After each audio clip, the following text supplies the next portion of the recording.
ظلم گناہ کبیرہ ہے. یعنی اللہ تمہیں دولت دے، اللہ تمہیں طاقت دے، اللہ تمہیں قوت دے، کسی پہ ظلم مت کرو. آج کل میرے قوم کے چھوٹے چھوٹے 16 17 سال کے لڑکے پکچروں میں دیکھتے ہیں لڑائی جھگڑے، تو ان کو بھی دادا بننے کو سوچتی ہے کہ ہم بھی چلو ہم بھی دادا بنے. یہ دادا گیری پتا نہیں کہاں سے لوگ سیکھ کر کے آتے. اور پھر تھوڑا سا جم کر لیا، تھوڑی سی باڈی بن گئی تو محلے میں سینہ تان کر کے چلتے ہیں. اللہ تعالیٰ فرماتا ہے زمین پہ اکڑ کر مت چل. اللہ فرماتا ہے زمین پہ اکڑ کر مت چل، تو زمین کو چیر نہیں ڈالے گا.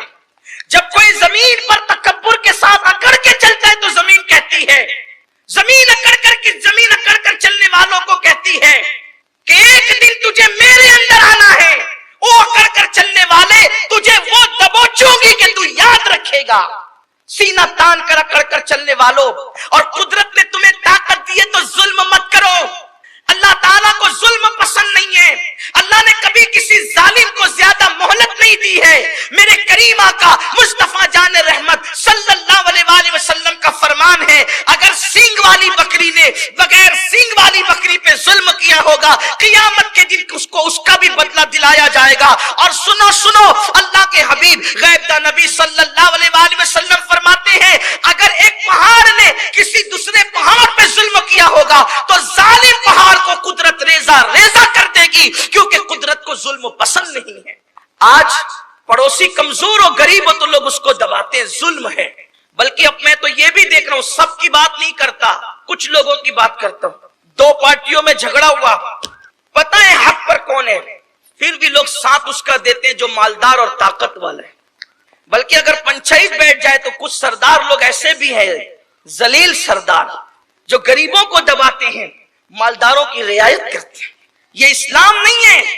اللہ فرماتا ہے جب تمہیں حکم بنایا جائے، اللہ کے رسول نے فرمایا جب تمہیں حکم بنایا جائے اس وقت تو تم انصاف کرو، ورنہ تم جنت کی خوشبو سے بھی محروم کر دیے جاؤ گے.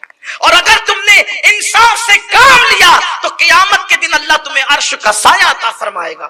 لوگ منہ دیکھ کر آج فیصلہ کرتے ظلم ہے. اللہ نے کسی کا ظلم پسند نہیں کیا. چھوٹے چھوٹے لڑکے تھوڑی سی طاقت آ گئی، گینگ بن گئی تو مار دھاڑ کرنا شروع کرتے ہیں. اللہ کے بندے بے سہارا نہیں ہے. تم کسی کو بھی مارو اس کا رب اللہ ہے، تم کسی پہ بھی ظلم کرو اس کا رب اللہ ہے. اسلام نے کسی کافر پر بھی ظلم کرنے کی اجازت نہیں دی، حتیٰ کہ اسلام نے کتوں کو بھی مارنے کی اجازت نہیں دی بلا وجہ. آج کل تو ہمارے محلے کے لڑکوں کا یہ حال ہو گیا ہے کہ شب برات جیسے تیوہار میں وہ کتوں کو مارتے پھرتے ہیں. کتوں کو مارنے والوں، اللہ کی مخلوق، یہ اللہ کی مخلوق، یہ ہنسنے کی بات نہیں ہے. آؤ ایک روایت آپ کے سامنے پیش کریں. سیدی خواجہ بندہ نواز گیسو دراز رحمت اللہ علیہ اپنے ملفوظات میں کہتے ہیں، دھیان سے سننا، محلوں اور محلے والوں کو مار رہے ہو، پڑوسیوں کو مار رہے ہو، کتوں کی بات کر رہا ہوں. کتوں کو اسلام، آج کل تو یہ بھی ہو گیا نا، پانی جو ہے وہ تھوڑا گیپ سے آ رہا ہے، 2-3 دن لیٹ ہو کر تو عورتیں بھی پانی بھرتے ہوئے مارا پیٹی کرتی. یہ ہنسنے کی بات نہیں. مذہب اسلام مارا پیٹی کی بات نہیں. ہمارا مذہب حسن اخلاق کی بات کرتا ہے. ہمارا مذہب حسن اخلاق کی بات کرتا ہے. محلے میں پڑوسی سے لڑ رہا ہے، جھگڑے ہو رہے ہیں، پانی بھرتے وقت جھگڑے، شادیوں میں جھگڑے، گھروں میں جھگڑے. ایسا لگتا ہے کہ جیسے لوگ جھگڑے کے لیے پیدا ہوئے، حالانکہ انسان جھگڑے کے لیے ہے، تو انسان جھگڑا لو، لیکن جھگڑے کے لیے پیدا نہیں ہوا. ابن آدم کو اللہ نے عبادت کے لیے بنایا. بندہ نواز گیسو دراز، اتفاق سے اسی ہفتے میں حضرت سرکار بندہ نواز کا عرس بھی گزرا. تو حضور بندہ نواز گیسو دراز رحمت اللہ علیہ فرماتے ہیں، دھیان سے سنیں. سرکار بندہ نواز کہتے ہیں کہ ایک بنی اسرائیل کے دور میں اللہ تعالیٰ نے ایک نبی پر وحی فرمائی. اللہ نے ارشاد فرمایا اس نبی کو کہ آپ بھی اس بستی سے نکل جائیں، اس بستی سے آپ بھی نکل جائیں، اور ایک عابد اس بستی میں رہتا ہے جو رات دن 24 گھنٹے عبادت کرتا ہے، اس کو بھی کہیں کہ وہ ایک کام کرے کہ اپنا گھر چھوڑے. اور ایک نچنیا رہتی ہے، نچنیا ناچ گانا کرتی ہے، وہ اپنا گھر چھوڑ کر اس نچنیا کے گھر میں جا کر کے مقیم ہو جائے. بس اسی نچنیا کا گھر بچے گا، باقی آگ برسے گی اور سب کو جلا دیا جائے گا. نبی کو تو کہا کہ آپ بستی سے نکل جائیں گے، اور یہ عابد صاحب جو عبادت کرتے ہیں، نیک پرہیزگار آدمی ہے، اس کو نچنیا کے گھر جا کے 3 دن کم سے کم رہنا پڑے گا، آگ برسے گی۔ اس نبی نے اس شخص سے کہا کہ بھائی ایک کام کرو، میں تو بستی چھوڑ کر چلا، تم کو کرنا یہ ہے کہ تم کو وہ فلانی نچنیا اس کے گھر جانا ہے اور اس کے گھر میں قیام کرنا ہے، کیونکہ آگ برسے گی، سب جلے گا، نچنیا کا گھر بچے گا بس، اور کچھ نہیں بچے گا۔ آج کل نچنیوں کو لوگ برا سمجھتے، برا سمجھنا بھی چاہیے، گناہوں سے نفرت ہونی چاہیے اور گنہگاروں سے دوریاں بھی بنانی چاہیے، اس لیے کہ بری صحبت انسان کو برا بنا دیتی ہے۔ لیکن کبھی کبھی ایسا ہوتا ہے، اسی لیے کہتا ہوں نیکیوں پہ غرور مت کرنا، کبھی کبھی ایسا ہوتا ہے کہ کسی گنہگار سے قدرت اس کی ایسی ادا پسند کر لیتا ہے کہ جو بڑے بڑے نیکوکاروں کی ادائیں پسند نہیں آتی، اللہ کی شان ہے، اسے پتا نہیں کیا پسند آ جائے۔ تو اس نے کہا کہ اپنے نبی سے فرمایا کہ اس کو کہو اس عابد صاحب کو جو 24 گھنٹے عبادت میں گزارتا ہے، اس کو وہ نچنیا کے گھر جانا ہو۔ وہ گئے، مصلی کندھے پہ ڈالا، کہا کہ میں آپ کے گھر رہنا چاہتا ہوں۔ اس نے کہا حضرت جی یہاں تو ایک آتا ہے دوسرا جاتا ہے، یہاں آپ کیسے رہیں گے؟ کہا کہ دیکھو مجھے حکم یہی ہے، پردہ ڈال دو، میں کونے میں پڑا رہوں گا، تمہارا کام تم جانو، میں تمہارے کام میں کوئی عمل دخل نہیں کروں گا۔ کنارے پہ ڈالا، مصلی بچھا لیا، پھر تو کوئی آیا بھی نہیں، اس لیے کہ جب یہ نبی بستی سے نکل گئے، یہ نچنیا کے گھر آ گئے، آسمان سے آگ برسنا شروع ہوئی اور سب جل گیا، سب مکانات جل گئے، عبادت خانے جل گئے، سب جل گئے۔ اور جب آگ ٹھنڈی ہوئی، وہ نبی تشریف لائے، یہ بھی گھر سے نکلے، تو اس نبی نے پوچھا کہ اتنا بڑا نیک آدمی، اس کو نچنیا کے گھر جانا پڑا، عبادت خانے جل گئے، ساری بستی کو آگ لگ گئی، ایک تنکا بھی نہیں بچا، اس نچنیا کا گھر بچا، اور عبادت گزار بھی نچنیا کے گھر میں گیا تو بچا، ورنہ اور کوئی نہیں بچا۔ تو ندا آئی، اس نبی کو وحی کی گئی کہ اس بستی میں ایک کتا آیا تھا، کتا، اس کتے کو کھجلی کی بیماری تھی، جب وہ کھجلی والا کتا، خارش والا کتا اس بستی میں آیا تو بستی کے لوگوں نے اس کو اتنے ڈنڈے مارے کہ اس کو لنگڑا کر دیا۔ پہلے تو وہ بیمار تھا، نہ کھلایا نہ پلایا، اس کو ڈنڈے مار مار کر کے لنگڑا کر دیا، اور جب یہ ادھمرا کتا جب چلنے کے قابل نہ رہا تو اسی نچنیا نے اس کو دیکھا اور دیکھ کر کے کہا کہ لوگ یہ کیوں نہیں سمجھتے کہ یہ کتا ہے مگر ہے مخلوق کس کی، یہ کتا ہے مگر ہے مخلوق کس کی، کتے کو کیوں دیکھتے ہیں، جس کی مخلوق ہے اس کو کیوں نہیں دیکھتے؟ تو اس کو کھلایا پلایا، اس کو مرہم پٹی کی، حتیٰ کہ کتا چلنے کے قابل ہو گیا۔ اللہ فرماتے ہیں ہم نے فیصلہ کر لیا جس نے میری مخلوق پہ ظلم کیا میں آگ سے ان کی بستی کو جلا دوں گا، اور اس نچنیا نے اس کتے پہ رحم کیا، میں نے اس کے سارے گناہوں کو معاف کر دیا اور اسی کا گھر جلنے سے محفوظ کر لیا۔ اب آپ مجھے بتائیں کہ کتے کو خارش ہو، کتے کو کھجلی ہو اور اس پر لوگ ظلم کریں، اس کو ڈنڈے سے مارے پیٹے، ہاتھ پیر توڑ دے، تو اللہ اس بستی پر آگ برسا دیتا ہے۔ او دادا لوگوں، او دادا گیری کرنے والوں، اپنی قوت پر ناز کرنے والوں، جب تم کسی کا قتل کرتے ہو، جب تم کسی پہ چھری چکو نکالتے ہو، جب تم کسی پہ ڈنڈے برساتے ہو، کسی بے گناہ کا قتل عام کرتے ہو، کسی کا سر پھوڑ دیتے ہو طاقت کی بنیاد پر نہ، تم کیا سمجھتے ہو جب کتے کو زخمی کرنے پر اللہ جلال میں آ کے بستی کو جلا دیتا ہے تو انسانوں کو زخمی کرنے کی بنیاد پر کیا اللہ کو تم پر جلال نہیں آئے گا؟ پھر ایسے لوگ جو لوگوں کا مرڈر کرتے ہو، لوگوں کے پیسے چھینتے ہو، لوگوں سے بھتے وصول کرتے ہو، لوگوں پر ظلم کرتے ہو، پھر وہ کتے سے بدترین موت مرتے ہیں، ان کی میت پر کوئی رونے والا بھی نہیں ہوتا، ان کی میت پر کوئی آنسو بہانے والا بھی نہیں ہوتا۔ ظلم مت کرو، میرے جملے آپ کو کڑوے ضرور لگیں گے مگر یاد رکھنا، اچھی طرح یاد رکھنا، ظلم اللہ کو پسند نہیں ہے، اللہ ظلم کو ایک لمحے کے لیے گوارا نہیں فرماتا۔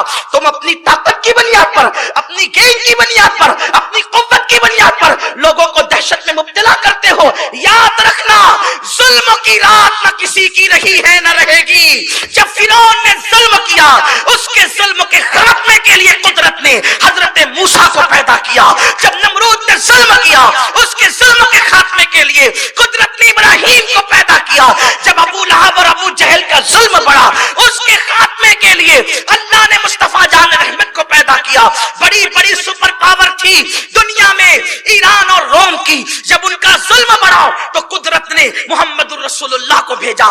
پتا چلا ظالم کا پنجہ مروڑنے کے لیے قدرت کسی نہ کسی کو ضرور بھیجتی ہے. ظلم کی رات بہت لمبی نہیں رہتی، اس لیے میں اپنے وہ جوانوں سے کہتا ہوں، قدرت نے طاقت دی ہے، کسی کا سر مت پھوڑو، پھٹے ہوئے سر پہ پٹی باندھ دو، یہ بھی تو طاقت کا کام ہے. ظلم کو روک دو، یہ بھی تو طاقت کا کام ہے. آج محلوں میں چھوٹے چھوٹے بچے چھری چاقو لے کر نکلے. انجام اچھا نہیں ہے، انجام اچھا نہیں ہے، ظلم کا انجام اچھا نہیں ہے. ظلم کا انجام آنسو ہے، ظلم کا انجام تباہی ہے، ظلم کا انجام فنا ہے، ظلم کا انجام رسوائی ہے، ظلم کا انجام ذلت ہے، ظلم کا انجام جو ہے اللہ اکبر انسان گھر کا بے گھر ہو جاتا ہے. دو باتیں عرض کرتا ہوں، ظلم پر بات ختم کرتا ہوں. گناہ کبیرہ کی فہرست طویل ہے، لیکن دل کے کانوں سے سننا ظلم کا انجام کیا ہے. ایک مرتبہ ایک بادشاہ نے محل بنایا. محل بنایا جب تو محل بنانے کے بعد قریب میں ایک بڑی عورت کی چھوٹی سی کٹیا تھی، جھوپڑی تھی چھوٹی سی. اس کے محل کے قریب میں چھوٹی سی جھوپڑی. کہتے ہیں جب قدرت کسی کو مال اور عزت دیتی تو اس کے چمچے بڑے ہو جاتے ہیں پیدا، اور چائے سے زیادہ کیتلیاں گرم ہوتی ہیں نا. جو چپلوس لوگ ہوتے ہیں بڑے خطرناک ہوتے ہیں، یہی کشتی ڈباتے ہیں. کشتی ڈبانے کے ذمہ دار یہی ہو. ہاں اللہ عزت دے طاقت دے تو جھک کے رہو، گردن جھکا کے رہو، عاجزی سے رہو. اللہ کو عاجزی پسند ہے. میرے نبی جب فاتح مکہ بن کر 10,000 کا لشکر لے کر مکے میں داخل ہوئے تو حضور نے گردن اتنی جھکا لی تھی عاجزی سے کہ سرکار کی پیشانی اونٹ کے کجاوے کو لگ رہی تھی. اور اس دن کسی نے کہا تھا الیوم یوم الملحمہ، آج خون بہانے کا دن ہے.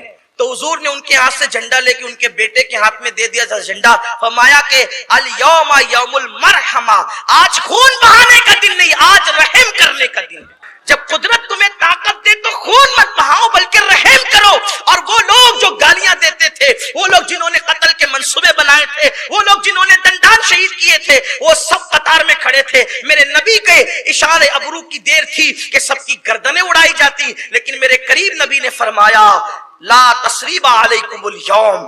سرکار فرماتے ہیں آج تم پر کوئی مؤاخذہ نہیں ہے. انتم الطلقاء، کہ تم سب آزاد ہو. اللہ کے رسول تم سب آزاد ہو، جاؤ جاؤ تم سب آزاد ہو، آج تم پر کوئی مؤاخذہ نہیں ہے. یہ اپنے نبی کی سنت ہے. یہاں تو تھوڑی سی طاقت ملے تو دباؤ دباؤ دباؤ، بہت دن تک نہیں دبا سکتے. تمہاری طاقت نہیں ہے، اللہ کی طاقت ہے. اپنی طاقت کا بیجا استعمال مت کرنا. قدرت تمہیں طاقت دے کر تمہیں بھول نہیں گئی. اور یہ بھی سن لو، ہاں یہ بھی اچھی طرح سن لو، اللہ کے رسول نے فرمایا مظلوم کی آہ سے بچو، کہ مظلوم کی جب آہ نکلتی ہے تو سیدھا باب اجابت الہی کو ٹکرا جاتی ہے. اور جب مظلوم کی آہ نکلتی ہے تو اللہ کا عرش ہل جاتا ہے. مظلوم کیا یہ جو آج تمہاری عادت بن گئی نا، شادیاں کرو طلاق دو، شادیاں کرو طلاق دو، یہ بھی ظلم ہے، بلکہ ظلم عظیم ہے. ہمیں کون روکے گا، ہم تو مرد ہیں. وہ جو سسک رہی ہے نا بستر پہ، اس کی آہیں تمہاری زندگی کی ہر خوشی چھین لے گی. ظالم سو جاتا ہے چین سے، مظلوم نہیں سوتا. مظلوم بھی نہیں سوتا اور مظلوم کا خدا بھی نہیں سوتا. مظلوم آہیں کرتا ہے، اس کا خدا سن کر پھر جو ہے وہ عقاب کی شکل میں اللہ تبارک و تعالیٰ کا عذاب نازل. اس لیے ظلم مت کرو. ساسوں سے کہتا ہوں بڑھاپے میں قبروں میں پیر لٹک گئے، بہو پہ ظلم نہیں کرنا. بہو سے کہتا ہوں ساس پہ ظلم نہیں کرنا. نندوں سے کہتا ہوں بھابھی پہ ظلم نہیں کرنا. بھاوج سے کہتا ہوں ننند پہ ظلم مت کرنا. تم سب کے سامنے جو ہے وہ دکھاوے کے متقی بن سکتے ہو، رب تو سب دیکھتے. نحن اقرب الیہ من حبل الورید، اللہ تمہاری شہرت سے زیادہ قریب. تم نے کسی کو دیکھ کے ناک ٹیڑھی کی، یہ بھی ظلم ہے. کسی کو تانا دیا، یہ بھی ظلم ہے. یہ ظلم ہے. ظلم بڑا خطرناک ہے. ایک پہاڑ دوسرے پہاڑ پہ ظلم کرے تو پہاڑ خود بخود ریزہ ہو جاتا ہے. اس کا مطلب سمجھ لو کہ جو ظلم کرتا ہے مٹنے کے لیے کرتا ہے. جو ظلم کرتا ہے مٹنے کے لیے کرتا ہے. مٹے گئے ظالم، مٹ کر رہے ہیں. دیکھا نہیں یزید مٹ گیا، حسین موجود ہے. فرعون مٹ گیا، موسیٰ موجود ہے. نمرود مٹ گیا، ابراہیم موجود ہے. کیوں؟ ظالم ہمیشہ مٹا ہے، حق ہمیشہ بلند رہا. جو بھی ظلم کرے مٹے گا، تباہ ہوگا، برباد.